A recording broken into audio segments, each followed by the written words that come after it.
What's up, guys? Welcome back to the video, and as you can see, we got something to talk about here. So I know I haven't shown you guys much of this vehicle yet before, but it has seen snippets here and there, but I've never really officially shown it off to you guys. But this is my grandpa's Volkswagen dune buggy. It's got a crazy story. Sold it when I was younger, in my teenage years. I used to ride in it when I was a kid. It's built from scratch. There's a whole lot of stories to go on about this. I'm just more fortunate to have it in my hands today, and it is one of my several vehicles within my fleet that I don't really talk about because it's kind of just been sitting on the back burner. It's kind of been sitting in the garage, sitting as a shelf.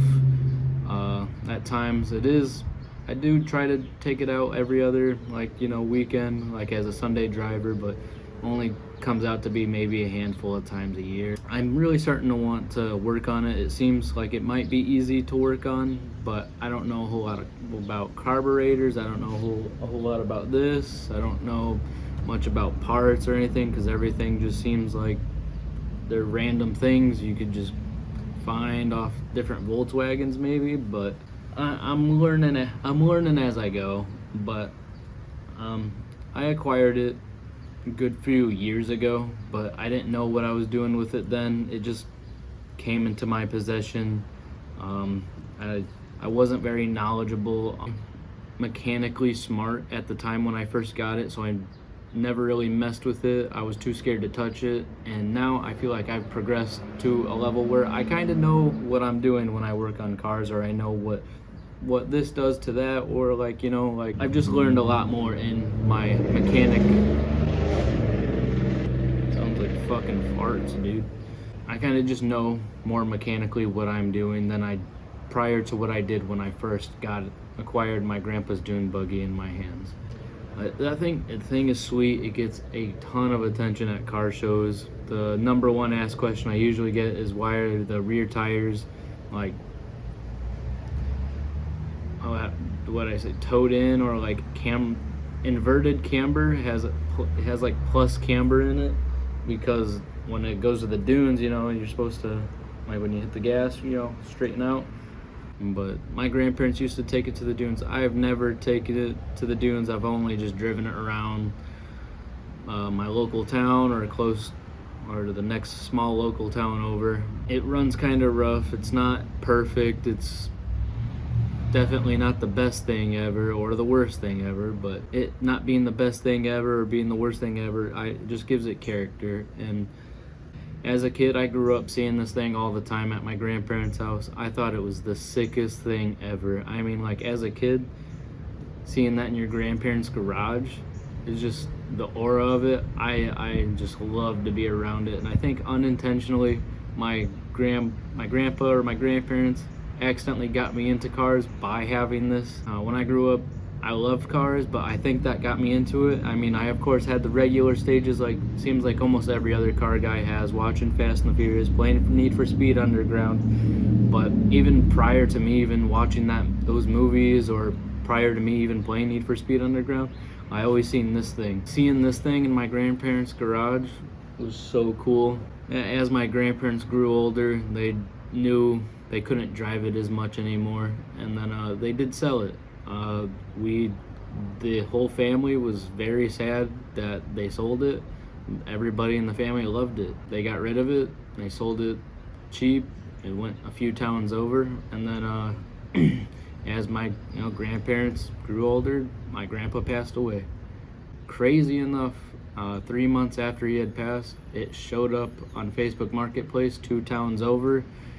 I think the story behind that, the people drove it, it blew a brake line, and they just parked it, and they didn't touch it. And then I think they finally decided it was time that they sold it too. And we somehow managed to get it back in the family. Crazy, right after my grandpa's passing, we managed to get it back into the family. My grandma, before she passed, she got to see it, she got to relive it, she got to be in the passenger seat, drive around in it again. Not long later, she did pass away too, maybe a year after my grandpa passed, but sometimes it's just how that goes. Anyway, not really that sad about it anymore. It is just, it's more of the story behind it and how crazy it is to have it back in the family. It's not something I thought I would ever see again, because I used to ride in this thing when I was a kid, and to be old enough to drive it and have it come back into my life was crazy.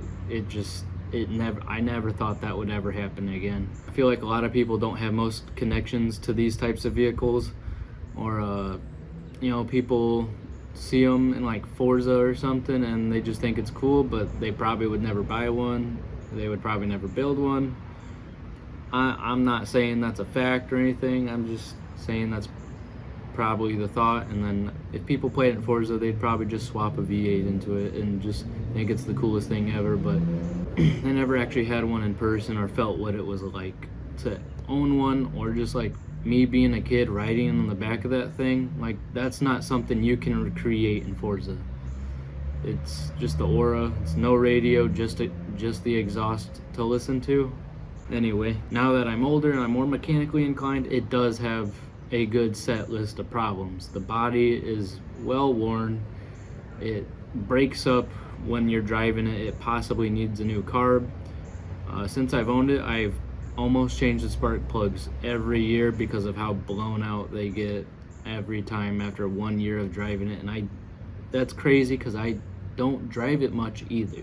It's also very terrifying to drive on the road, especially when there is oncoming traffic, because it's got a manual steering rack. So if there are little divots or just bumps in the road and the road is not flat, it will move me and swing me around while I'm just driving. And if there's oncoming traffic, it's terrifying. And when I got it in my possession, a handful of things didn't work, and then some things got moved around prior to my ownership that I don't know why they got moved. I know the wiring on it isn't the most beautiful thing. I know the taillights have never worked. Pressing the brakes, the brake lights have never worked since I got it, as far as I know. When I got it, the coil for the wires was blown.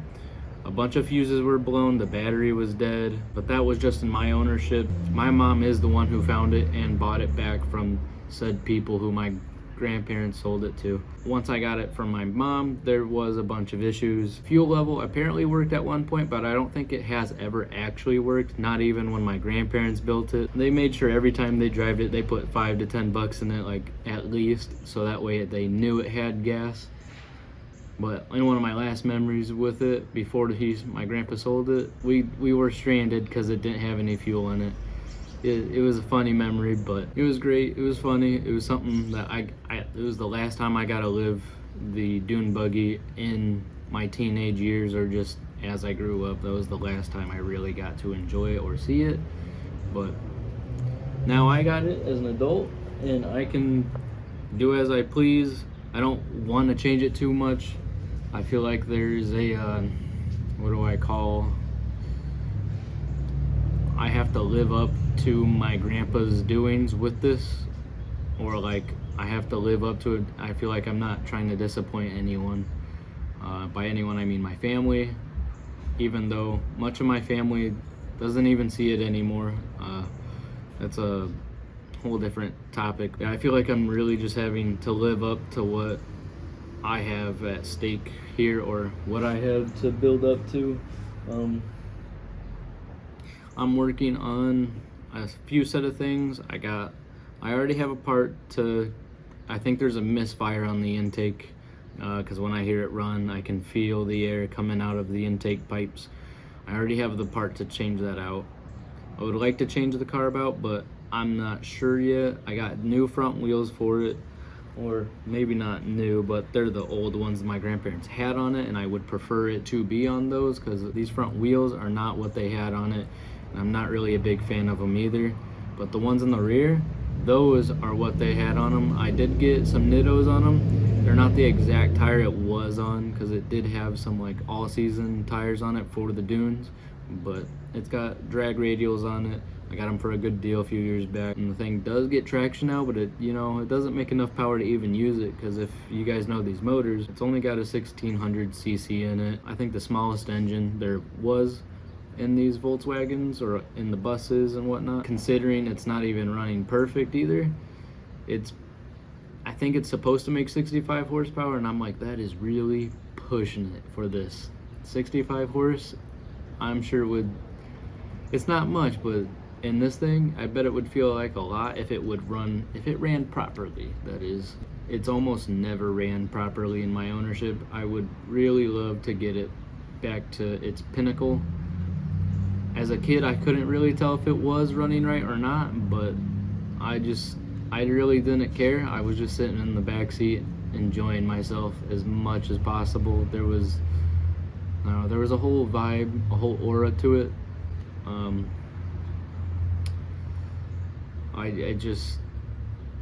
I can't even remake that aura if I wanted to. But if you were a kid sitting in the back of this thing, like, it would just feel so unbelievable. Anyway, I'm not really sure what the plan is just yet for the dune buggy. I do have a list of things I would like to change on it, but some of them are long term, some of them are short term. To start off, I'd like to change that intake boot leak. I'd like to get the tires on. I would like to learn body work and progress in the knowledge, or in that realm with this, because the body work is not great. The wire, almost redo the entire wiring harness, because I don't have brake lights.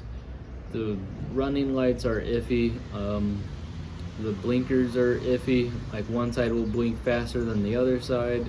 I'm not really sure how that all works. I would like to move the stuff around on the dash, but it's kind of just a giant metal plate, so I'll change that up a little bit. Probably get some new headers for it, because the ones that are on it are cool, but I liked the old style headers that were on it when I seen it as a kid. We just got new ones on it when my mom owned it because they were rusting through. They weren't great, but I did see, I think, almost the same exact ones online for maybe like $200, and that's pretty ballpark normal range for headers. For these parts for this are like extremely cheap, so it's very nice to get into.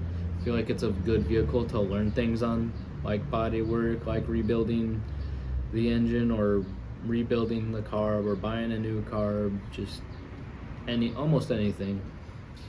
It's the only thing that makes it very different is it's not forced injection, or just, it's not like newer vehicles, you know. It's carbureted. It doesn't have all the electronics we have. It's very, very old school.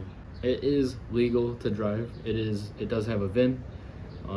It's considered a 99, but it has an ORV sticker on it from 98 from going up to the dunes. And that's prior to my birth even. Like, it's crazy because they built this prior to even me existing, or just, it's just crazy that this thing exists, especially they built it from scratch back maybe before 98. I'm not really sure about everything. I just know my grandpa built it from scratch, along with my uncle painted it. And then there's another older guy that I'm sure my grandpa was friends with. I heard he built it, but I don't know. I don't really know him. I don't know if I've ever met him. I'm sure I have, but I just can't remember. And I don't know who it was, a name or anything, but I know my grandpa did have some help building it. And I heard when they got all the stuff for it, he didn't even want to build it because it was just a waste of money. And then he built it, and it seems like he just absolutely loved it and adored it, and the whole family loved it too. So it really built it up for us kids back then. Now we're all grown and it's back in the family, but I don't drive it much. I would like to drive it more. We'll see how that goes as I do more and more to it. I know this isn't like the coolest upload for this week, or I'm not really doing anything, but I am introducing a new vehicle to the fleet, to you guys at least. But WRX is getting work done off screen. I have the engines out somewhere and I'm waiting to get it back, and once I get it back I'll have a video ready for that. And then the BRZ, it needs a handful of things still. It's driving just fine as is.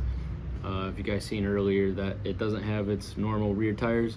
The other ones were showing cords and I didn't want to keep running them, so I swapped them out. I have another video in store of all the stuff that happened with the boys on 4th of July.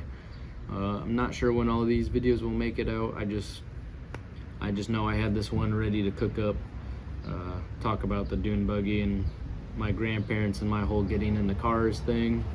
But hope you guys enjoyed this video. Stay tuned for the next one. We'll probably be messing with the WRX a little bit more, or I'll have my 4th of July video out for you guys where we got a little rowdy. We definitely had the cops called on us a few times, but thanks for watching.